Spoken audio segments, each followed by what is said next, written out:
আবারও রাধিকাপুর এবং কুলিক এক্সপ্রেসের সময়সীমা পরিবর্তন করা হলো। রেল সূত্রে জানা গিয়েছে 13146 ডাউন রাধিকাপুর এক্সপ্রেস এবং 13054 ডাউন কুলিক এক্সপ্রেসের সময়সীমা পরিবর্তিত হয়েছে বলে জানা গিয়েছে। রেল সূত্রের খবর 13146 ডাউন রাধিকাপুর এক্সপ্রেস আগে রাধিকাপুর থেকে ছাড়তো রাত 9টায়, এখন রাধিকাপুর থেকে ছাড়বে রাত 9:45টায়। ট্রেনটি আগে রায়গঞ্জ থেকে ছাড়তো রাত 9টা 42 মিনিটে। সময় পরিবর্তিত হওয়ার পর সেই ট্রেনটি এখন রায়গঞ্জ থেকে ছাড়বে রাত 9টা 25 মিনিটে।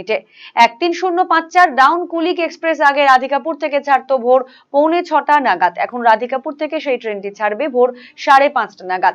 এই ট্রেনটি আগে রায়গঞ্জ থেকে ছাড়তো সকাল 6টা 25 মিনিটে। পরিবর্তিত হওয়ার পর সেই ট্রেনটি রায়গঞ্জ থেকে ছাড়বে সকাল 6:15 নাগাদ। যদিও রাধিকাপুর এবং কুলিক এক্সপ্রেসের সময়সীমা অপরিবর্তিত রয়েছে।